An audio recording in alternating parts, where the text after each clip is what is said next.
When you're trying to adapt a tabletop role-playing game to a video game, especially a tabletop game from the 80s, you have to make it current. You have to modernize it. You can't use the same old jokes. The detail, the terms that you use, the culture has changed. So we have to make sure that the humor was still there, but it was modern. We worked with people like Gareth, and we also worked with another writer, Bill O'Day. He had written some of the Paranoia lore books as well. So in order to kind of maintain that feel that people and fans of the game kind of know and love, we worked with these guys to make sure that everything was in keeping with the world and the lore, so we didn't stray too far from it.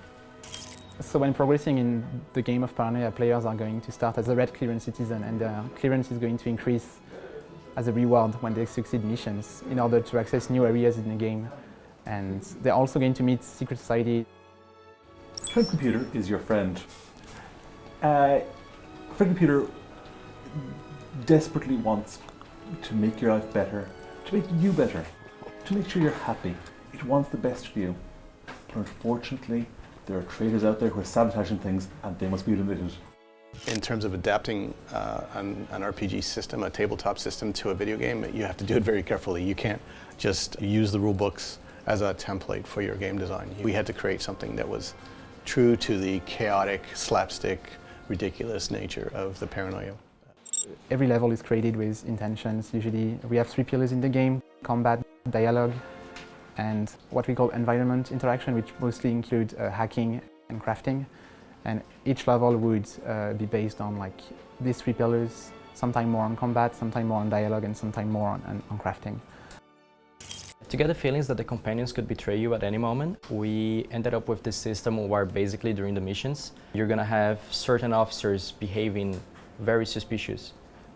So they're gonna go and try to do something, or they're gonna be putting you into a situation where it's kind of like gonna force you to commit some sort of treason. By doing that, they're actually going to, later during the debriefing, report you or not to Friend Computer. It all depends on your relationship with that officer. The dialogue system we think is quite robust. We have lots of different options for the player. We really try to kind of give the player as much kind of ways to respond to conversations and interactions with players, in particular with Friend Computer. There's some great things in there. You can use your skills to get past certain puzzles, but it depends on whether or not you have enough skill points to do that. What we wanted the player to experience during combat is chaos. They're barely in control, and they're adapting themselves, and we wanted the player to feel smart for adapting to all these crazy things that could happen at any moment. The interesting thing about Paranoia is that it's basically everybody is forced to commit infraction in order to complete their missions. And if you commit too many infractions, you end up being fried, losing a clone. So that's not what you want, but still, if you want to progress, you have to commit infractions. Your clones are a resource.